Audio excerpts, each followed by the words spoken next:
Dear student, আমি তোমাদের শঙ্কর দা। আজ আমি তোমাদের সাথে পরিচয় করাবো আমার দীর্ঘদিনের বন্ধু এবং আমাদের ইনস্টিটিউশনে যে ফিজিক্যাল করায় সবাই চেনো, তার অনেক ফ্যান আছো আমি জানি। দীপঙ্কর স্যার বা দীপঙ্কর দা বলে পরিচিত। 27 বছর ধরে আমি যেমন পড়াচ্ছি, সেরকম ও বহুদিন ধরে ফিজিক্যাল প্র্যাকটিস করায়। তো ওর মুখ দিয়ে আমরা 2-4টে কথা শুনতে চাই। ও তোমাদের একটু মোটিভেশনাল স্পিচ দেবে, সবাই একটু শুনবে। নমস্কার, আমি দীপঙ্কর। আজ কিছু সময় আগেই আমার বন্ধু, প্রায় 27 বছর ধরে আমরা একই সঙ্গে আমাদের পথ চলা। তো বাড়িতে কোচিং করাই, আমি চাঁদপাড়াতে ঢাকুরিয়া হাই স্কুলের মাঠে ফিজিক্যালটা করাই।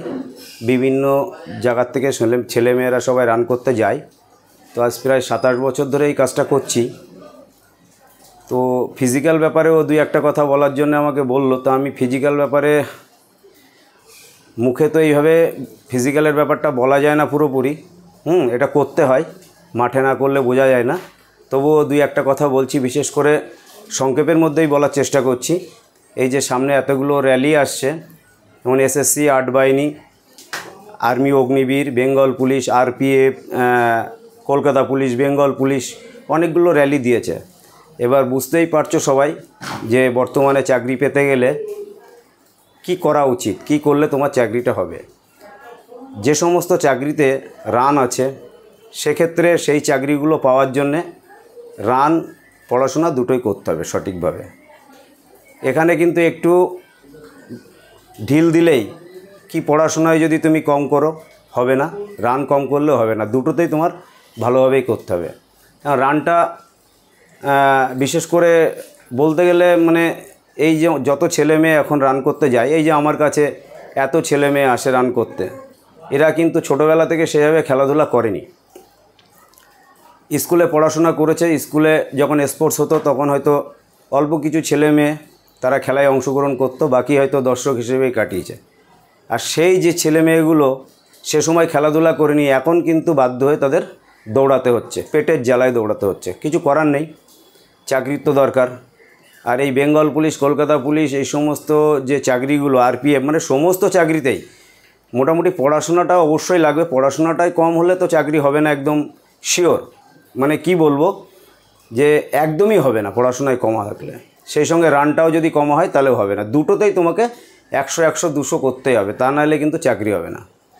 এইবার আমি কয়েকটা এক্সাম্পল দিতে পারি। এই যারা যে সমস্ত ছেলেপিলে ঠিক মতন পড়াশোনা করছে না বা মাঠ করছে না, তাদের উদ্দেশ্যেই বলছি। যারা মাঠ করছে তাদের তো চাকরির দরকার, মাঠ তো করতেই হবে, পড়াশোনা করতে হবে। চাকরি যার দরকার তার মাঠ পড়াশোনা দুটোই ঠিকভাবে করতে হবে। এখন ঠিক আছে, যাই হোক, কাজের কথায় আসি। এবার বেঙ্গল পুলিশে, কলকাতা পুলিশে যারা চাকরি পেয়েছে, কেউ ইংলিশে অনার্স, ম্যাথে অনার্স। এখন বুঝে নাও যে বড় বড় প্লেয়াররা যদি ছোট ছোট জায়গায় খেলতে আসে তাহলে কেমন খেলবে, ঠিক সেরকমই খেলছে। আসছে, কষ্ট করে একটু রানটা করছে, পড়াশোনাটা তো প্রথম থেকেই ভালো ছিল, পরবর্তীতে পড়ে আরও ভালো হয়েছে, রানটা পাস করেছে, চাকরি হয়ে গেছে।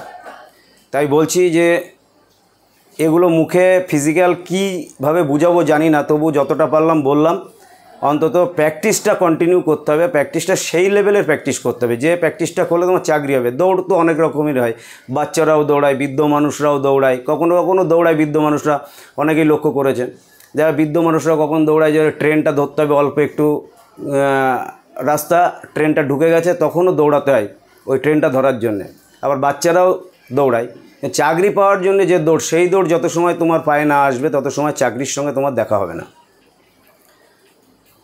চেষ্টা করো ভালো করে। সমস্ত ছাত্রছাত্রীদের উদ্দেশ্যে বলছি, আশা করি যারা আমাকে চেনো, সেই আজকে 27 বছর ধরে যত ছেলে মেয়ে আমাকে চিনেছে বা যারা নতুন করে জানলে, তাদের সবার উদ্দেশ্যে বলছি। আর যারা জানো না তাদের উদ্দেশ্যেও বলছি, প্র্যাকটিস যে আমার কাছে করতে হবে এরকম কোনো মানে নেই। প্র্যাকটিস তুমি নিজেও করতে পারো, অনেক ছেলে মেয়ে আছে নিজে নিজে করেও চাকরি পায়। কিন্তু প্র্যাকটিস তোমাকে করতেই হবে ভালো করে, প্র্যাকটিস না করলে কিন্তু হবে না। কারণ আমি এখনও এই সময় এই মুহূর্তে দেখিয়ে দিতে পারি, এমন ছেলে আছে তার পরিবারে একটাও চাকরি নেই, অথচ ছেলেটা পড়াশোনায় এত ভালো বা মেয়েটা পড়াশোনায় এত ভালো, এই একটা বোর্ডে 2-3টে পরীক্ষা দিয়ে 2-3টে চাকরি এরকম পাচ্ছে। বেঙ্গল পুলিশেও চাকরি হয়েছে, কলকাতা পুলিশেও চাকরি হয়েছে, আবার অন্য এসএসসিতেও চাকরি হয়েছে।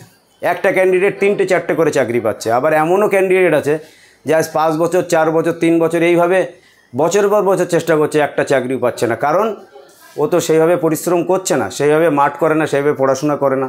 তাহলে কি করে চাকরি হবে? চাকরি নিতে গেলে তোমাকে অরিজিনালি খুব সময় দিতে হবে, ওর পিছনে অনেক কিছু ত্যাগ স্বীকার করতে হবে। আত্মীয় স্বজন, বন্ধুবান্ধব অনেক তার থেকে সরে যেতে হবে। যে যারা এই সাবজেক্টের মধ্যে নেই তাদের থেকে কিছুদিনের জন্য হলেও তোমার সরে যেতে হবে। সরে তোমাকে পড়াশোনা আর মাঠের মধ্যে ঢুকতে হবে। চাকরি পাওয়ার পরে আবার তুমি পুনরায় তোমার বন্ধুবান্ধব যারা বিভিন্ন লাইনে ছিল তাদের সঙ্গে আবার সময় দিও, কিন্তু চাকরিটা পাওয়া পর্যন্ত একটু এইটার ভিতরে মন দিতে হবে তোমাদের। আর বেশি কিছু বলার নেই, শুধু এইটুকুই বলবো, নিজের সম্পর্কে সেইভাবে কিছু বলতে চাই না, তোমরা মাঠে গেলেই বুঝতে পারবে আর বাকি ছেলেদের কাছ থেকে শুনলেই বুঝতে পারবে। কারণ অত সুন্দর করে বুঝিয়ে বলার মতন ক্ষমতা আমার নেই। তাও বলছি যে আমি নিজে ব্যক্তিগত কোনো সময় ঘুরতেও যাই না, কোনো জায়গায় আনন্দ করা বা ঘোরা এই সময় আমি আজ 27 বছরে বের করতে পারিনি। শুধু খেটেই গেলাম এইভাবে। তোমাদের অনেক ছেলে মেয়ের পিছনে এইভাবে খাটলাম, বহু ছেলে মেয়ে আজকে প্রতিষ্ঠিত, অনেক পরিবার আজকে দাঁড়িয়ে গেছে, অনেক গরিব বাড়ির ছেলে দাঁড়িয়ে গেছে। তারা চেষ্টা করেছে।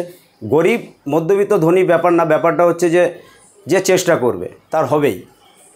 চেষ্টা করলে অবশ্যই হবে। কারণ কি, আমি তার একটা এক্সাম্পল দিই। এখানে মধ্যবিত্ত গরিব ধনী ব্যাপার না, ব্যাপারটা হচ্ছে এই রিসেন্ট একটা ছেলে চাকরি হয়েছে, তার একটা ছোট্ট গল্প দিয়ে আজকে আমি শেষ করব। ছেলেটার মা হাই স্কুলের ম্যাডাম, বাবা রেলে বড় পোস্টে চাকরি করতেন, রিটায়ার্ড ম্যান। তা একটা মাত্র ছেলে, তার বাড়িতে সব পাট আলাদা আছে, রান্নার লোক আলাদা, বাড়ির বাইরে কাজের লোক আলাদা। তো একটা ছেলে, বাবা মা চাকরি করেন, ভালো ভালো চাকরি। তো ছেলের চাকরি করার কি না করলেও কি ওর কোনো অসুবিধা ছিল না। তারপরেও সেই ছেলে খুব ওভারওয়েট ছিল, অনেক কষ্ট করে দৌড়ে সেই ছেলে এবার সিআরপিএফে চাকরি পেয়েছে।